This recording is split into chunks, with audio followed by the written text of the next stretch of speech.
FORUM8 Rally Japan, the final tarmac round of the WRC in 2025, and the penultimate round of the season has generated a bunch of different stories. In this video, we're going to very briefly talk about them. We'll start off with Toyota. A win for Seb Ogier, 11.6 over Elfyn Evans, and in addition to that, a clean sweep in terms of the points. He ends up getting the Super Sunday, he ends up winning the power stage. He's put himself within, 3 points of Elfyn Evans in terms of the championship standings. With just one round left to go, it could all go down to the Sunday, much like it did last year with the Manufacturers' Championship. Carlo Rovanperä is still within mathematical contention. He is 24 points behind Elfyn Evans, and as a result, 21 points behind Seb Ogier. Realistically, he'll need a DNF from both of his teammates in the final round to leave the WRC with a third world title, but it is still possible. But let's quickly talk about the other two Toyotas, because for Sami Pyri, a first podium. 2 minutes 16.6 off of the rally win, but a first podium nonetheless to the Finn, who has deserved getting a podium at some point this year. Bearing in mind that his WRC2 title rival from last year, Oliver Solberg, did one Rally 1 routing this year, and he went to won the whole thing. We do also need to talk about Taka Katsuta, finished 17th. The number 18, he just had some awful luck because he was meant to get a much better finish, but he took a lot of notional times because he went over the time limit when he broke the power steering on some of those plastic bollards. And you do feel for Taka with that one because he did have podium pace. He was up at the front throughout the Friday, but it just wasn't to be in the end for Taka Katsuta. But still, made it to the end, ahead of the Rally GT by about 20 seconds of Armand Famal. So, not the end of the world. Hyundai, on the other hand, end up leaving Japan without a driver for 2026, without any points because of a double DNF for their two manufacturer-nominated points drivers, and with Oyt Tanak eliminated from mathematical contention for the 2025 title. Oyt Tanak leaving Hyundai is something I'm going to talk about in my general notes on Tuesday, so if you want to stick around and see notifications for that, make sure you subscribe and hit the bell on that one. But it's hardly surprising. If I'm honest, he was the most likely champion I thought was going to walk away from the WRC at the end of this season. He's struggled with Hyundai and he struggled with his switch to M Sport as well during the hybrid era. And for the driver of the number 8, he deserves more than one title. But hey, Colin McRae already had one title. Richard Burns already had one title. There are lots of great drivers who never had any. As for the two that were nominated for manufacturers' points, Adrien Fourmeau had an interesting double whammy of DNF on Sunday morning, where he went through, and it's one of those, I can't believe. If you told me that I was going to be making the Dr. Doofenshmirtz joke twice in as many days, I'd get 2 nickels. But it's weird, but it's weird that it happened twice. And the same is the case when it comes to Hyundai and their cars rapidly disassembling in Japan. Last year, it was Oyt Tanak who had the whole rear end come off when he rolled on the Sunday, which handed Thierry Neuville the championship. Adrien Fourmeau goes through a ditch, collides with some trees, and the entire right side of the car just rapidly disassembles. Luckily, no harm to himself or co-driver Alex Correa, who saw everything to his right go, including his phone. Hopefully he's reunited with his phone.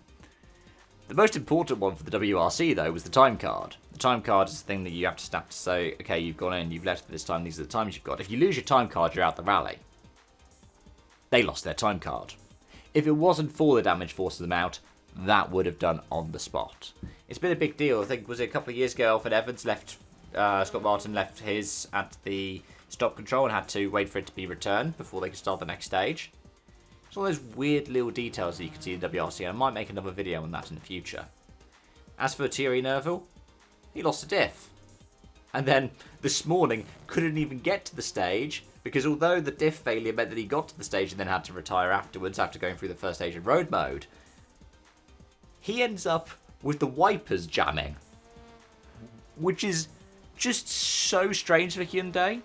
Like, they're not fully committed to 26. They're definitely not committed to 27. They're only committed to Rally 2 at the moment, which is more than we thought for a Rally 2 program at the moment. But it's strange that these are the kinds of failures that they have. As for M Sport, is it a joint best finish for Greg Munster with 5th place, or is it his outright best? I think he got a 5th earlier this year. Deserved. He managed to hold off a charging Carlo Rovanperä after Rovanperä had his issues from hitting the barrier on the Friday, literally right at the start of Friday. But literally right at the start of the Friday, M Sport was already down to 1 car, with Josh McAleen hitting a tree in stage 3 and being out on the spot. Greg Munster had to bring the car home, and he did. Extends M Sport's record point scoring streak. I know that there are a lot of, qualifiers and all of that, given that it's manufacturer's points. The manufacturer's point scoring has changed massively over the years. It's less impressive than it was when they'd gotten to 10 years of it, or 15 years, or 20 years. I think they're nearing 25 now. I'm pretty sure it's Monty 2002, isn't it, where the record run starts. But it's still the longest scoring consecutive points run for a team in WRC history. It is still impressive.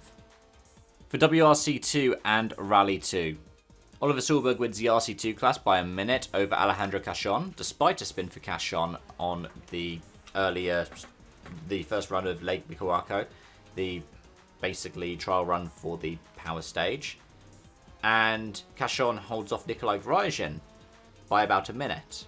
Jan Solans rounds out the podium in WRC2, whilst Heikki Kovalainen still gets a top 5. I hear that he's leaving his team at the end of this year.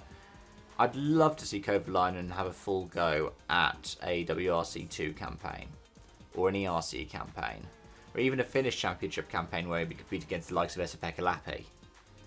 But, yeah. Behind him was Hiroki Arai, who impressed the commentators with his run in the original spec Fabia R5 earlier on. And Diego Dominguez ends up getting to the end as well without much in the way of issues. When it comes to the other classes of cars, Giovanni Rossi wins by nearly 15 minutes over Matteo Fontana in WRC3.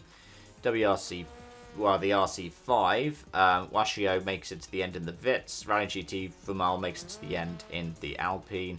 And then for the Nationals, Yuta Yamamoto wins over Yasuyuki Sasaki by nearly 15 minutes. Again, it's a GR86 versus GR Yaris. I don't know about the relative performances for the Japanese championships, but I could imagine the GR86 would probably do better.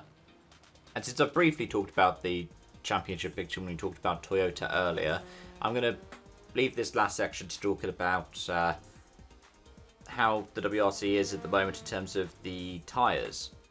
Because Hankook have gotten a lot of criticism, but today they had an absolute trial by fire when it came to the sudden downpour on Sunday morning.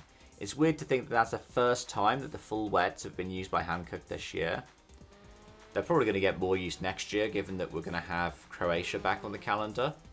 But you would have expected they may have seen something in CER or the Monte. Islas Canarias, perhaps not. But it's strange to think that we got to the final tarmac day of 2025 before we had full wet running on tarmac in 2025.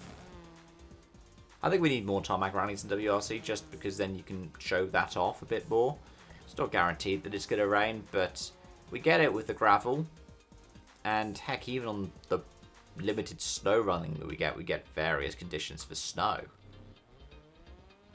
I did enjoy seeing how the crews had to adapt to that. That was really nice. Either way, folks, I'm going to wrap up that video for now. Thank you so much for watching and joining. As always, I really appreciate the support. And until next time, it's bye-bye for now.